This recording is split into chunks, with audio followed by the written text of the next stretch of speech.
Hello dear students, जैसा कि हमने पाचन तंत्र की बात की थी, पाचन जो तंत्र था हमने पूरा कंप्लीट कर लिया था। अब हम जो है इस पाचन तंत्र में कौन कौन से जो एंजाइम हैं वो कार्य करते हैं, जैसा कि हम बात करें, सबसे पहले जो मैंने आपको बताया था कि जो पाचन तंत्र होता है वह क्या होता है। तो इस पाचन तंत्र में मैंने आपको साफ साफ स्पष्ट रूप से ये बताया था कि बहुत पाचन का मतलब ही मैंने क्या आपको बताया, तो दोबारा से देख लो। पाचन का मतलब क्या बताया था कि जो जटिल पदार्थ होते हैं जो हम भोजन के साथ लेते हैं उन पदार्थों का सलीकरण होता है उन पदार्थों का, यानी बड़े जो अणु हैं वह छोटे अणु के अंदर टूटते हैं। जैसे अपन रोटी की कोई ग्रास ले रहे हैं तो यह बड़ा अणु है, तो वह धीरे धीरे जा करके अंततः तो छोटा ही होता है ना, और मल के दुआ के द्वारा बिल्कुल ही अपना अलग निकलता है। तो हम क्या कह सकते हैं, तो पाचन क्रिया है वो क्या होती है, जटिल पदार्थों को सलीकृत करना, बड़े अणुओं को छोटे अणुओं में तोड़ना, यही प्रक्रिया क्या थी, पाचन थी। तो इसी प्रक्रिया के अंतर्गत कौन कौन सी तो ग्रंथियां काम करती हैं, कौन कौन से अपने पास में एंजाइम काम करते हैं, उसका हम यहाँ पर अध्ययन करते हैं। सबसे पहले हम बात करते हैं कि जो पाचन ग्रंथियां होती है मुख्य रूप से कितने प्रकार की होती हैं। तो देखिए, जो पाचन ग्रंथियां हैं यानी जो पाचन तंत्र है उसमें अपने पास मुख्य रूप से 3 प्रकार की ग्रंथियां काम करती हैं। पहली होती है लार ग्रंथि, दूसरी होती है अग्नाशय ग्रंथि और तीसरी होती है यकृत ग्रंथि। पहली कौन सी होती है, लार ग्रंथि, दूसरी अग्नाशय ग्रंथि और तीसरी होती है यकृत ग्रंथि। ये जो तीनों ग्रंथियां हैं पाचन तंत्र में अपनी बहुत ही महत्वपूर्ण भूमिका निभाती हैं। इनके द्वारा ही पाचन तंत्र का समस्त कार्य किया जाता है। तो सबसे पहले हम बात करते हैं इस लार ग्रंथि की। देखिए, लार ग्रंथि, अरे साहब कहीं पे स्वादिष्ट भोजन बन रहा है, लार आ रही है मुंह में, आ रही है। अगर हमें जैसे मान लीजिए बहुत दूर से एक तो वायु के कणों के द्वारा सुगंध आ जाती है, उसी के साथ अगर हम स्पष्ट रूप से कई प्रकार जो बहुत अच्छी चीज़ें देख लेते हैं तो हमारे मुंह में ऑटोमेटिकली ला रहा है। जैसे मेरे में आ गई, अभी नाम लेते ही आ गई, तो हो सकता है जब सामने देख के अपन तो पूरी तरह से अपने मुंह में क्या जाए, लार उत्पन्न हो जाए। तो जो लार उत्पन्न होती है मुंह के अंदर वह जो है कौन सी ग्रंथि के द्वारा उत्पन्न होती है, तो वह जो लार उत्पन्न होती है वह लार ग्रंथि के द्वारा उत्पन्न होती है। कहाँ पर उत्पन्न होती है, जो लार हो तो कहाँ पर आती है, मुख में आती है। तो हम कह सकते हैं कि जो ग्रंथि है मुख में क्या करती है, लार उत्पन्न करती है। यह मुख्यतः जो है आपको यहाँ पर बता दूँ स्तनधारी जो होते हैं उनमें ही पाई जाती है। ये जो ग्रंथि है मुख्यतः स्तनधारी में ही पाई जाती है। तो आगे देखिए लार क्या है। अब लार की बात करें, जो हमने बात कर ली भाई लार जो होता है, एक तरह से हम लार को क्या कह सकते हैं, देखिए एक तरह से मैं लार की बात करूँ तो जल का ही एक मिश्रण मान सकता हूँ। तो चिपचिपा सा मिश्रण होता है जल का, चिपचिपा से तो नहीं बोल सकते, लेकिन लार है जो जल का ही मिश्रण होता है। यह जो है मुख्यतः इसको क्या कहते हैं, एक्सोक्राइन ग्रंथि भी कहते हैं। जो लार ग्रंथि होती है मैं आपको समरूपी आकार बता देता हूँ। जो लार ग्रंथि होती है उसको कहता है एक्सोक्राइन जो है ग्रंथि भी बोलते हैं। जो लार ग्रंथि होती है मुख्यतः उसको एक्सोक्राइन ग्रंथि भी बोलते हैं। एक्सोक्राइन जो ग्रंथि है वो क्या करती है, शरीर के बाहर और शरीर के गुहा के अंदर पदार्थों को क्या करती है, निकालती है। ठीक है। अब लार जो होता है पानी के साथ मिलती है, इसमें विभिन्न प्रकार के एंजाइम मिल जाते हैं, इसलिए पूरी तरह से किसमें हो जाती है, एक बलगम के रूप में कार्य करने लग जाती है। हम कह सकते हैं कि जो लार होती है वह क्या होती है, लार में बलगम, लवण, जीवाणुरोधी यौगिक होते हैं, एंजाइम्स होते हैं, पानी के साथ इसको मिल जाती है और विभिन्न समान कार्य करती है। जैसे मुंह में क्या करती है, पीएच को नियंत्रित करती है। देखिए हम लार की बात कर रहे हैं, लार क्या है, मुख में उत्पन्न होती है। एक तरह से जो लार है वो श्रिमी पदार्थ होता है, तरल या लिक्विड होता है, चिपचिपा श्लेष्मा का क्या होता है, मिश्रण होता है। तरल भाग है जो लार का, जो तरल भाग है भोजन, जैसे अपन ने भोजन लिया, अगर अपने भोजन के अंदर लार ग्रंथि नहीं होगी तो भोजन क्या अंदर चला जाएगा, नहीं, हम पॉसिबल नहीं मान सकते कि भोजन अंदर चला जाएगा। भोजन अंदर तब जाएगा जब उस भोजन को लार मिलेगी। अब उस भोजन को लार मिलेगी तो भोजन क्या होगा, गीला होगा। अरे गीला होगा तभी तो गति की सहायता से कुछ पेशियां जो है उसको अंदर धकेलेंगी। अब वहां पर उसको लार ही नहीं मिलेगी तो वो जो होगा तरल पदार्थ में नहीं मिलेगा। तो जो लार ग्रंथि होती है मुख्य रूप से क्या करती है, भोजन को तरल में मिला देती है, गीला कर देती है। और हमारे पास जो श्लेष्मा का नाम यहाँ पर आया, ये लुब्रिकेंट के तौर पर उसको गोल कर देती है, बोलस के रूप में उसको बना देती है। लार का जो मुख्य कार्य है, भोजन में उपस्थित स्टार्च का मुख में पाचन शुरू करना। स्टार्च का मुख में पाचन शुरू करना मतलब कार्बोहाइड्रेट जैसे चीनी वगैरह है, चीनी अगर हमने ले लेते हैं तो चीनी क्या होती है, हमारे मुख में ही पिघल जाती है, मुख में उसका क्या हो जाता है, पाचन हो जाता है। तो मुख्य रूप से क्या करती है, स्टार्च का वहीं से पाचन शुरू कर देती है। कई प्रकार तो बहुत सारे जो भोजन होते हैं कार्बोहाइड्रेट से रिलेटेड, उनका भी पाचन वो वहीं से कर देती है। भोजन को चिकना बना देती है, घुलनशील बनाती है। दांतों, मुख, गोइगा व जीभ की भी सफाई करती है। जैसे कई बार जो अपन जीभ से बाहर निकाल के होठों की सफाई कर लेते हैं, मुख को, जीभ जो है उसमें मुख फैला लेते हैं, उससे जो अपन क्या है पूरे मुख की सफाई कर लेते हैं। तो देखो लार का मुख्य कार्य क्या हो गया, दांतों की सफाई करना हो गया, जीभ की सफाई करना हो गया, उसके साथ ही स्टार्च का मुख में पाचन शुरू करना हो गया, भोजन को चिकना करना हो गया, इसके साथ ही भोजन को गीला करती है, लुब्रिकेंट के तौर पर यह कार्य करती है। तो ये क्या होती है, लार होती है। और मैं आपको बता दूं, जैसे हम कोई भी स्वादिष्ट भोजन देखते हैं तो हमारे क्या होता है, लार की मात्रा ऑटोमेटिकली बढ़ जाती है। जैसे हम नॉर्मल हम बात कर रहे हैं, अब जैसे मुख्य मैं आपको बताऊं तो मेरे एक अंदाजे से जो आपके मुख में भी लार आ रही होगी। जैसे जैसे मैं बात कर रहा हूं तो आपके मुख में लार आ रही है, कहने मतलब जैसे जैसे हम कोई भी स्वादिष्ट भोजन की या इस प्रकार की बात करते हैं तो हमारे मुख में लार की मात्रा क्या हो जाती है, बढ़ जाती है।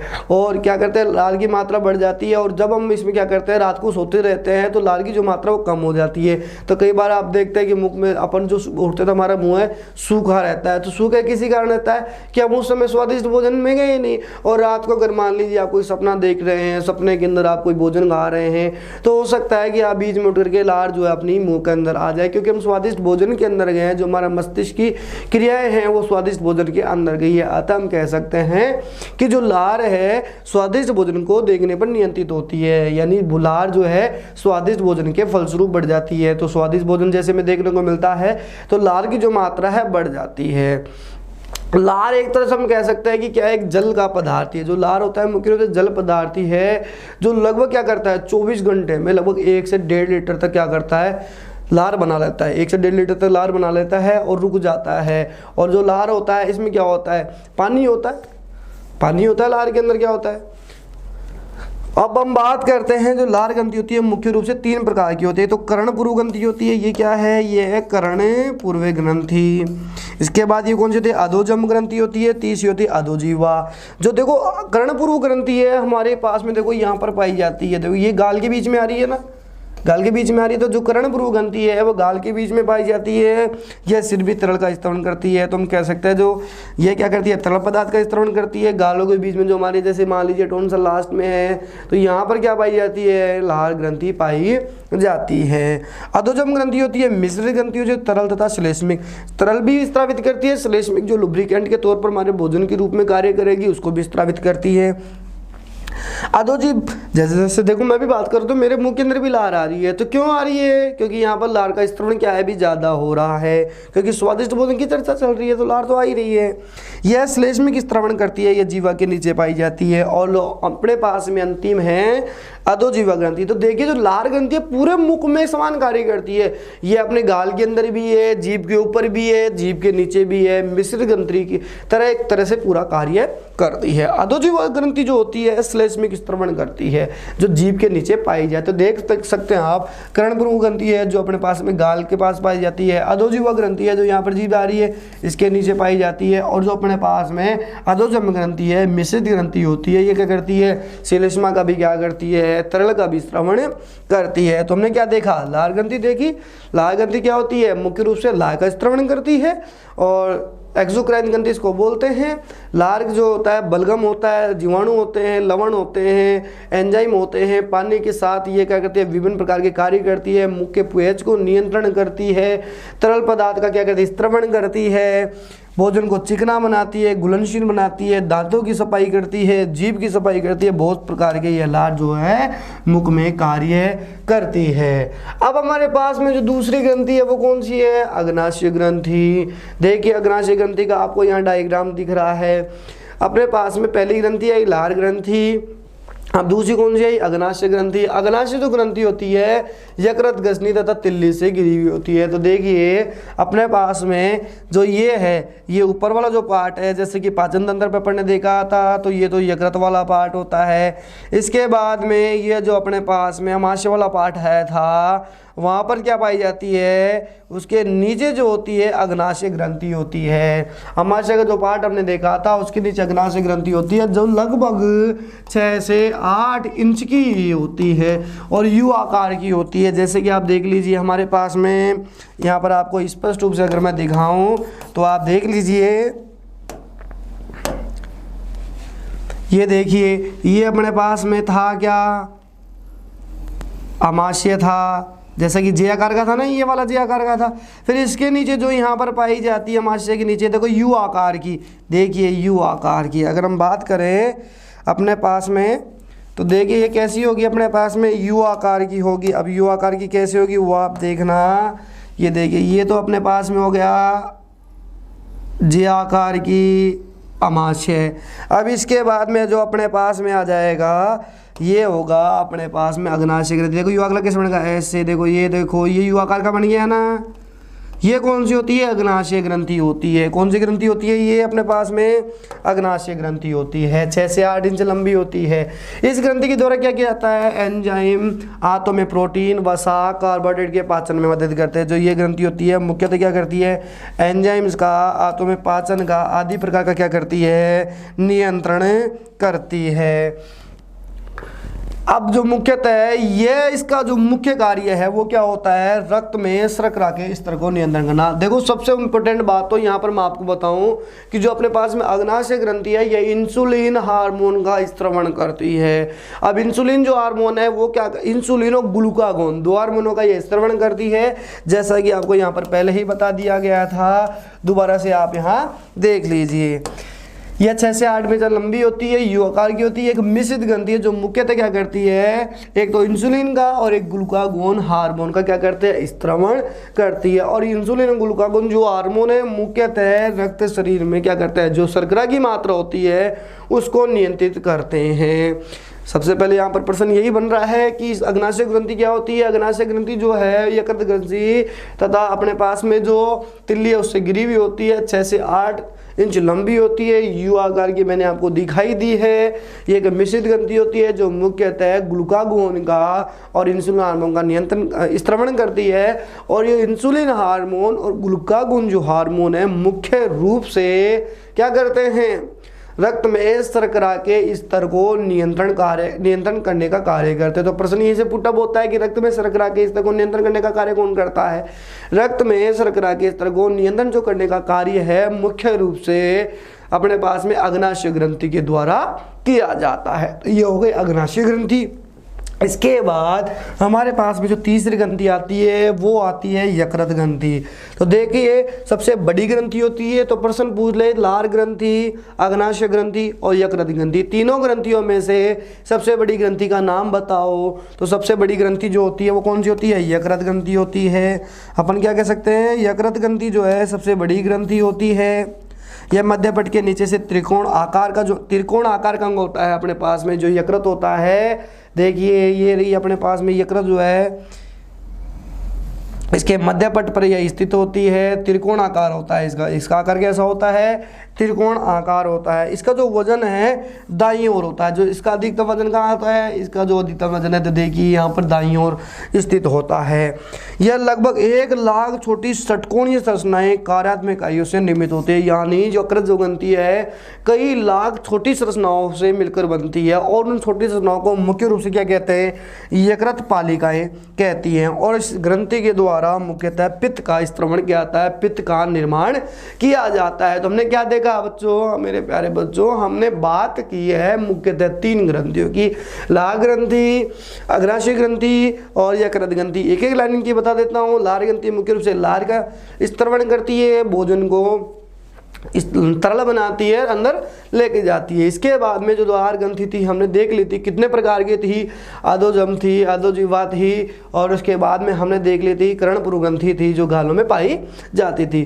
फिर उसके बाद जो हमने देखा कि अग्नाशय ग्रंथि इंसुलिन और ग्लूकागोन हार्मोन का स्तरण करती है, रक्त में शर्करा के स्तर को यह नियंत्रित करती है, यू आकार की होती है। इसके बाद अपन ने बात की यकृत की सबसे बड़ी ग्रंथि होती है, और यकृत जो ग्रंथि है यह पित्त का स्त्रवण करती है, पित्त का यह निर्माण करती है, और इसमें कहते हैं बहुत सारी यकृत पालिकाएं पाई जाती है जिनका निर्माण किससे होता है, छोटी षटकोणीय संरचनाएं मिलकर के ये क्या करती है, इनका निर्माण करती है। जो यकृत ग्रंथि होती है वह जो लगभग है दाईं तरफ अपनी क्या होती है, झुकी हुई मानी जाती है, झुकी हुई होती है। तो इसी के साथ हमारे पास यहाँ पर जो है ग्रंथियों का जो टॉपिक है वो पूरा होता है, जैसे कि आपके सिलेबस के अनुसार बताया गया है। तो आपके सिलेबस के अकॉर्डिंग यहाँ पर हमारे पास में ग्रंथियाँ जो हैं वो पूरी होती हैं।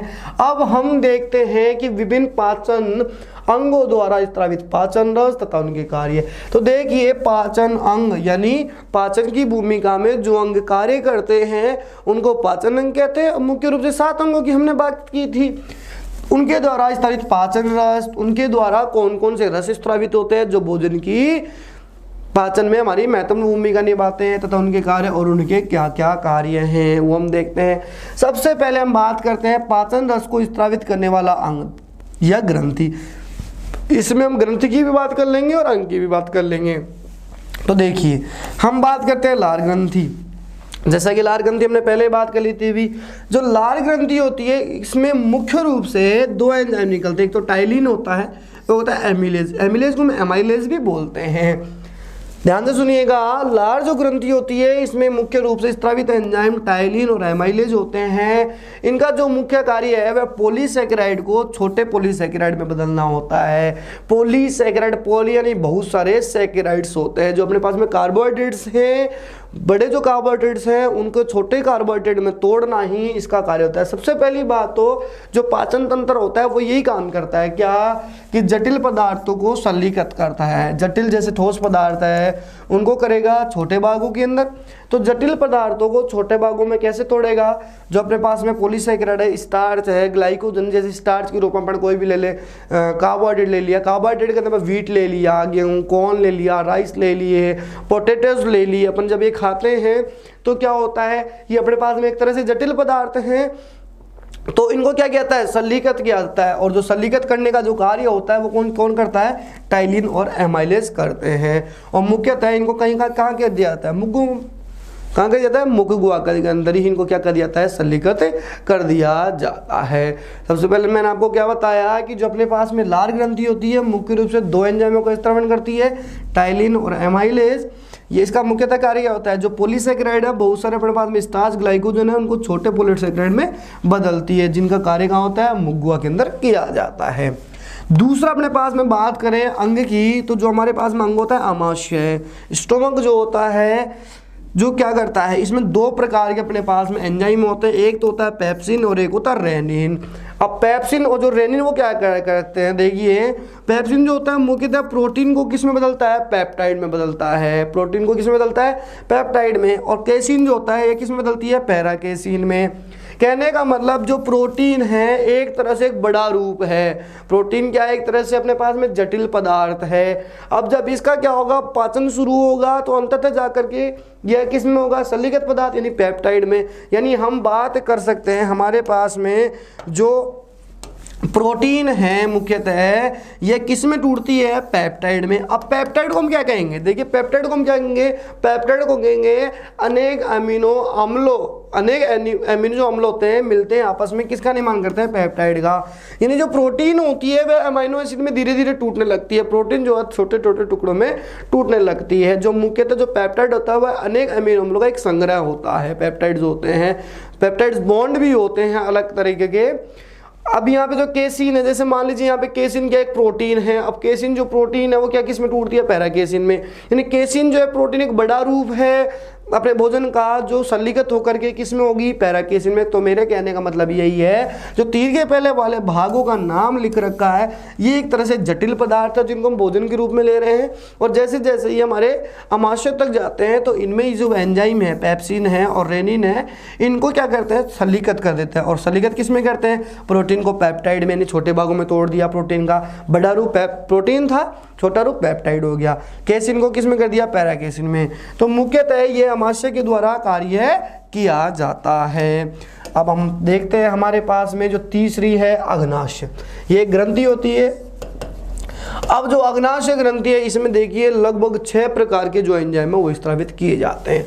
सबसे पहला एंजाइम होता है एमाइलेज, दूसरा होता है ट्रिप्सिन, तीसरा है काइमोट्रिप्सिन, चौथा है कार्बोक्सी पेप्टाइडेज, पांचवा है लाइपेज और छठा है न्यूक्लिएज। देखिए दोबारा से, पहला है amylase, trypsin, chymotrypsin, carboxy peptidase, lipase, nuclease. हमारे पास में ये एंजाइम्स है। ये एंजाइम्स जो है अपने पास में जटिल पदार्थों को, इनको अपन क्या कहते हैं, जटिल पदार्थ कहते हैं। ये जो सब क्या है, जटिल पदार्थ हैं। अब ये जो जटिल पदार्थ हैं वो किस में टूटते हैं, सरलीकृत होते हैं छोटे पदार्थों में। जैसे कि मैंने आपको पहले बता दिया था कि बड़े पदार्थ तो अपने पास में भोजन का पाचन नहीं कर पाएंगे, तो भोजन का जो पाचन है छोटे छोटे टुकड़ों में होता है।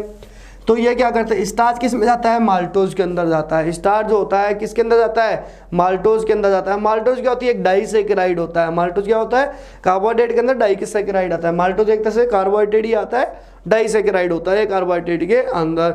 और जो माल्टोज कैसे बनता है, स्टार्च प्लस वाटर जो होते हैं मिल करके किसका निर्माण करता है, स्टार्च के साथ जब वाटर जाता है, यानी स्टार्च होता है भोजन के रूप में ले सकते हैं। स्टार्च में अपन क्या ले सकते हैं, कार्बोहाइड्रेट में जैसे अपन ने ले लिया वीट, गेहूं ले लिया, अपन ने पोटेटोज ले लिए, अपन ने कॉर्न ले लिया, अपन ने राइस ले लिया, ये एक तरह से स्टार्च है। अब जब अपन मान लीजिए पोटेटोज ले लिए, पोटेटो अपन ने खाया, राइस अपन ने खाया थी, साथ में अपन ने क्या खाया, वाटर पिया।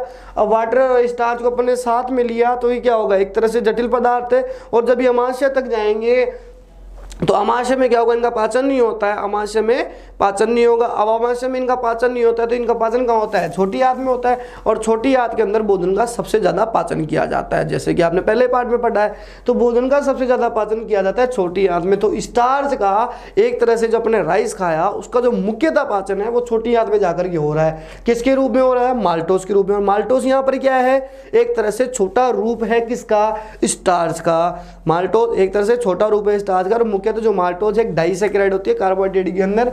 प्रोटीन होता है किस में बनता है, पेप्टाइड में। अभी मैंने बता दिया कि जो प्रोटीन होगा हमेशा पेप्टाइड में टूटेगा, क्योंकि जो पेप्टाइड है एमिनो अम्ल में टूटता है और एमिनो अम्ल का जो स्त्रवण है अपना छोटी आंत के अंदर किया जाता है। फिर अपने बाद में प्रोटीन किस में टूटेगा, पेप्टाइड में। यानी एमाइलेज की बात करें तो जो एमाइलेज होता है वो स्टार्च को माल्टोज में बदलता है, ट्रिप्सिन जो होता है प्रोटीन को पेप्टाइड में बदलता है, काइमोट्रिप्सिन जो होता है प्रोटीन को पेप्टाइड में बदलता है। अब बात करें कार्बोक्सी पेप्टाइडेज की, जो प्रोटीन पेप्टाइडेज होते हैं, प्रोटीन किस में बदलता है, पेप्टाइड में। अब पेप्टाइड किस में बदल जाते हैं, एमिनो अम्ल। जैसे पेप्टाइड मैंने आपको अभी बताया था, एमिनो अम्लों का एक संग्रह होता है। हमारे पास में लाइपेज आया, लाइपेज जो होता है वसा का करता है।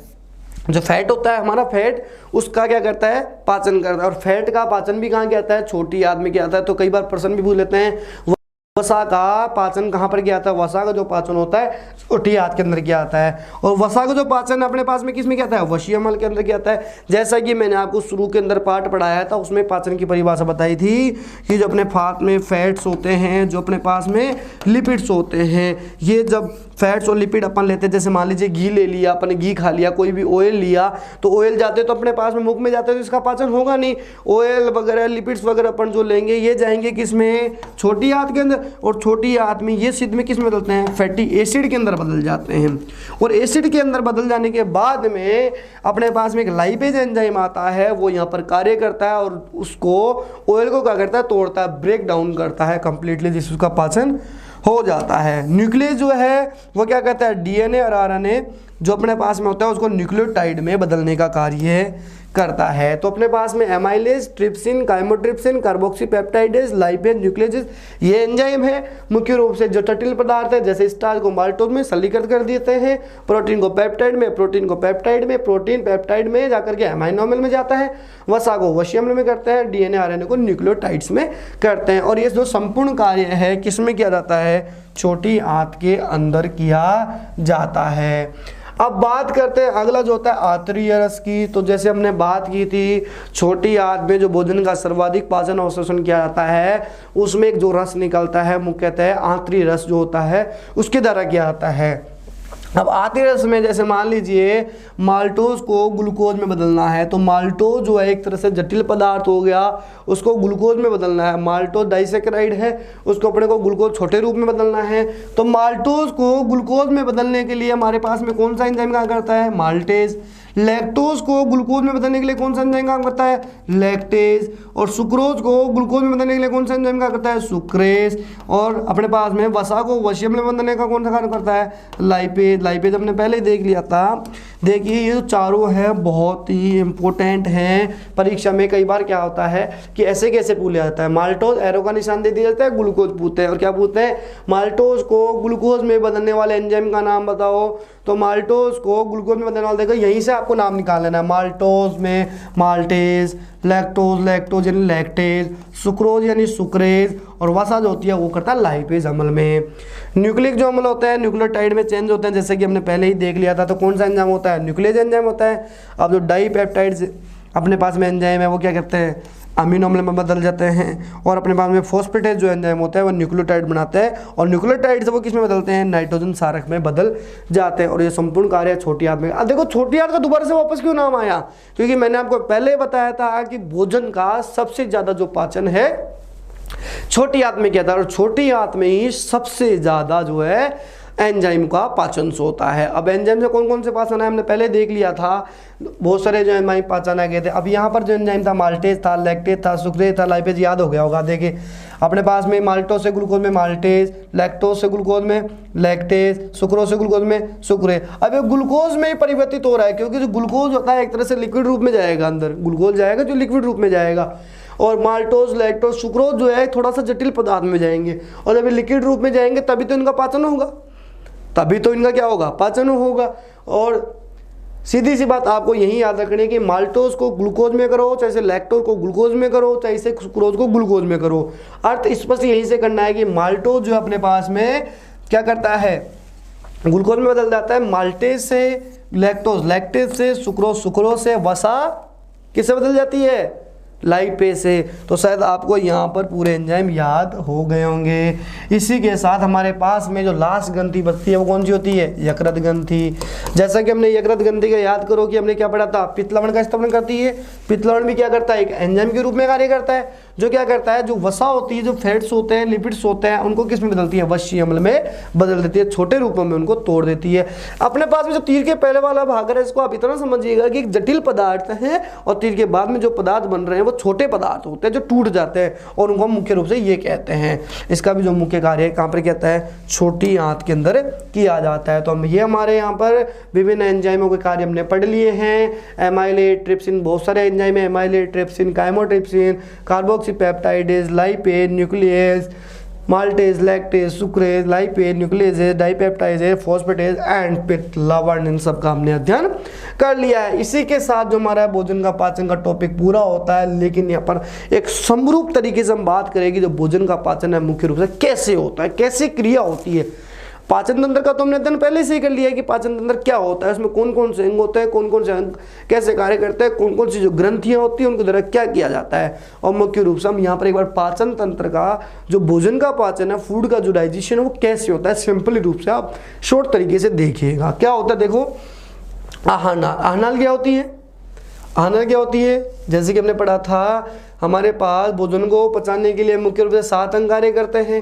तो जो 7 अंग होते हैं वो कहाँ से शुरू होते हैं? मुख से शुरू होते हैं। और जो लास्ट का क्या होता है अपने पास में? गुदा होती है, गुदानार यानी मलाशय होता है। तो 7 अंगों के बीच की जो नलिका होती है कंप्लीट, जो मुख से स्टार्ट होती है और आमाशय तक जाती है, उसको क्या कहते हैं? आहानाल, जो लगभग कितनी होती है? 7 से 8 मीटर लंबी बताई थी। तो आहानाल के अंदर क्या होता है? विभिन्न अंग होते हैं, विभिन्न ग्रंथियां होती है। बिल्कुल सही बात है। उसमें स्रावित एंजाइम भोजन के पोषक तत्वों को जल अपघटन करके सरलीकृत कर देते हैं। सबसे पहले यहाँ पर बात करते हैं जो आहानाल होती है उसके अंदर विभिन्न प्रकार के अंग कार्य करते हैं, विभिन्न प्रकार की ग्रंथियां कार्य करती हैं। विभिन्न प्रकार के अंगों को और विभिन्न प्रकार के ग्रंथियों के द्वारा विभिन्न प्रकार के एंजाइम स्त्रवण किए जाते हैं। और जो एंजाइम स्त्रवण किए जाते हैं वो क्या करते हैं? पोषक तत्वों का जल अपघटन कर देते हैं, उनको सरलीकृत बना देते हैं। ये जो एंजाइम होते हैं सारे कौन से होते हैं? हाइड्रोलाइज वर्ग के होते हैं। पाचन में कार्य करने के लिए मुख्य रूप से कौन कौन से एंजाइम, जैसे कि हमने अभी सारणी के अंदर पढ़ा था, पूरे एंजाइम हमने पढ़ लिए, लेकिन दोबारा से यहाँ पे देखिए जो कार्बोहाइड्रेट पाचक हैं, कार्बोहाइड्रेट का पाचन करने वाले, कार्बोहाइड्रेट का पाचन में कौन से? व्हीट का हुआ, कॉर्न, राइस, पोटैटो, इनका जो पाचन करता है कौन कौन से एंजाइम करते हैं? Amylase, maltase, sucrase. अब देखो आपको याद आ गया होगा, माल्टेज जो है, माल्टेज क्या करता है? माल्टोज को ग्लूकोज में बदलता है। सुक्रेज सुक्रोज को ग्लूकोज में बदलता है। प्रोटीन जो है प्रोटीन जो है, प्रोटीन अपने पास में वो अगर मान लो प्रोटीन के रूप में कोई भी भोजन पदार्थ ले रहे हैं, प्रोटीन के रूप में कोई भी भोजन पदार्थ ले रहे हैं, तो प्रोटीन के रूप में अपन जो भोजन पदार्थ लेते हैं उसमें जो एंजाइम है तो कौन कौन से होते हैं, ट्रिप्सिन, काइमोट्रिप्सिन, पेप्सिन। वसा के रूप में लाइपेज होता है, जैसे कि हमने पहले पढ़ा था, वसा जो होती है और जो लिपिड्स होते हैं वो किस में बदलते हैं, वसीय अम्ल में बदलते हैं, और वसा को जो वसीय अम्ल में बदलने का जो एंजाइम है वो कौन सा होता है, लाइपेज होता है। तो शायद आपको यहाँ से पूरे याद हो जाएंगे। देखिएगा कि जो कार्बोहाइड्रेट पाचक होता है, कार्बोहाइड्रेट का पाचन करने वाला enzyme amylase, maltase, sucrase, protein का पाचन करने वाला एंजाइम ट्रिप्सिन, काइमोट्रिप्सिन, पेप्सिन, और वसा का पाचन करने वाला एक ही एंजाइम होता है, लाइपेज होता है। न्यूक्लियस का एंजाइम न्यूक्लियोटाइडेज होता है, न्यूक्लियेज एंजाइम यहाँ पर अपने को देखने को मिलते हैं। तो कार्बोहाइड्रेट का भी पाचन होता है, वसा का भी पाचन होता है, प्रोटीन का भी पाचन होता है, लेकिन ये इनके लिए क्या होता है, अलग अलग प्रकार के एंजाइम यूज में आते हैं। देखिएगा कि हमारे पास में भोजन को चबाने व लार के साथ मिलाने का कार्य मुख में संपादित किया था। पहली स्टेप तो हमारा ये हो गया कि मुख्य रूप से भोजन को चबाने का कार्य और भोजन को तरल बनाने का कार्य जो होता है मुख गुहा में ही संपादित किया जाता है। बिल्कुल सही बात, पहली स्टेप की बात हो गई। दूसरा, भोजन अब बोलस के रूप में कर्मानुकुंजन गति द्वारा ग्रसनी से ग्रसिका तथा ग्रसिका से अमाशय में। पहली स्टेप हमने क्या की थी, देखिए मैंने बताया था 1 2 3 4 करके मैंने बना दिया था, ये हमने आपको बता दिया था। इसके बाद एक बार दोबारा से हम देख लेते हैं, ये अपने पास में ये हो गया था। इसके बाद में अपने पास में ये ग्रंथियाँ निकल गई थी, ये अपने पास में आगे जा कर के अमाशय के अंदर बट जाता था। इसके बाद में छोटी आंत आ जाती थी, फिर बड़ी आंत आती थी। तो देखिए अपने पास में क्या था, ये जो मुख है इसमें क्या होता था, कर्मानुकुंजन। कर्मानुकुंजन का मतलब होता है भोजन जो बोलस के रूप में, जैसे अपन रोटी खाए तो अंदर गई, अंदर कहाँ पे गई, सबसे पहले अपन ने कौन सा पार्ट पढ़ा था, मुख। मुख में क्या हुआ, सबसे पहला पॉइंट हमने पढ़ लिया, भोजन का चबाने का कार्य हो गया। इसके बाद में क्या किया, कर्मानुकुंजन गति के द्वारा भोजन तक किसमें गया, दूसरा भाग ग्रसिका में। अब ग्रसिका से भोजन कहाँ गया, ग्रास नली, जो एक लंबी 25 सेंटीमीटर नली थी। अब ग्रास नली से भोजन कहाँ जाता है, अमाशय में। तो देखिए हम कहाँ पहुँच गए, अमाशय के अंदर आ गए। अब अमाशय में प्रवेश को जठर ग्रसिका अवरोधनी नियुक्ति करती है। जैसे कि हमने अमाशय के अंदर 2 प्रकार की अवरोधनी पड़ी थी, 2 प्रकार की अवरोधनी पड़ी थी ना, उसमें हमने क्या देखा था, वो डिवाइडेशन करती है, जैसे कि कोई जो भोजन है अगले दूसरे कोई पार्ट में नहीं चला जाए। लार में उपस्थित एंजाइम कौन कौन से होता है, लार में उपस्थित एंजाइम जैसे कि अपने सारे में पढ़ा है, एमाइलेज लार में पाया जाता है, टाइलिन लार में पाया जाता है। ये क्या करता है, कार्बोहाइड्रेट का जल अपघटन शुरू कर देता है मुख के अंदर। जैसे चीनी खा लेते हैं, चीनी का जल अपघटन हो जाता है मुख के अंदर ही। यह एंजाइम लगभग 30% स्टार्च को माल्टोज में अपघटित कर देते हैं। अमाशय में 3 प्रकार के स्रोत होते हैं, जैसे म्यूकस है, प्रोएंजाइम है और हाइड्रोक्लोरिक अम्ल है। देखिए शुरू से एक बार कि भोजन को चबाने का जो कार्य कहाँ से किया है, मुख से किया जाता है। लार ग्रंथि को क्या करती है, मुख गुहा में मिला देती है। भोजन जो है बोलस के रूप में, एक गांठ के रूप में बन जाता है, और यह कहाँ जाता है, ग्रसनी से ग्रसिका, ग्रसिका से कहाँ जाता है, और अमाशय में। अमाशय में जो अवरोधनी थी 2 प्रकार की, वो क्या करती है, भोजन को नियंत्रित करने का कार्य करती है। उसके बाद लार में जो उपस्थित एंजाइम है अपने पास में, वो क्या कहते हैं, भोजन का जो पाचन है सबसे पहले मुख में ही शुरू कर देते हैं। और हम बात करें अमाशय में 3 प्रकार के क्या होता है, स्रोत होते हैं, जो उसमें पहला जो स्रोत है वो होता है म्यूकस, दूसरा प्रोएंजाइम और तीसरा होता है हाइड्रोक्लोरिक अम्ल। अब एक एक की बात भी अगर हम करना चाहें तो देखिए म्यूकस क्या होता है। म्यूकस जो है यहाँ पर श्लेष्मा कोशिकाओं या ग्रथिका कोशिकाओं द्वारा स्त्रावित किया जाता है। जो अपने पास में श्लेष्मा जो कोशिका होती हैं हमारे अंदर शरीर में, उनके द्वारा कहता है म्यूकस जो पदार्थ वो स्त्रावित किया जाता है। और जो एंजाइम है जो है मुख्यतः प्रोएंजाइम पेप्सिनोजन हाइड्रोक्लोरिक अम्ल द्वारा तैयार किया जाता है। यह क्या करता है, सक्रिय करता है एंजाइम को, सभी एंजाइम को सक्रिय करने का कार्य करता है। इसके बाद में धीरे धीरे सलीकृत होकर के परिवर्तित हो जाता है तथा भोजन में उपस्थित क्या करता है, प्रोटीन को तोड़ने लगता है। यानी प्रोएंजाइम पेप्सिनोजन जो होता है मुख्यतः भोजन के साथ जो जटिल पदार्थ अंदर गए हैं उनको तोड़ने का कार्य करता है। देखिए हमने नोट में एक बात की है यहाँ पे कि नवजात शिशुओं में जो पेप्सिन के साथ जठर रस में रेनिन नामक एंजाइम पाया जाता है, जो दूध प्रोटीन के पाचन में मदद करता है। यानी दूध का जो दुग्ध प्रोटीन पाई जाती है दूध के अंदर, उसका जो पाचन है मुख्यतः रेनिन के द्वारा किया जाता है। दुग्ध प्रोटीन का जो पाचन है, जैसे प्रोटीन को किस में बदलेगा, पेप्टाइड में बदलेगा।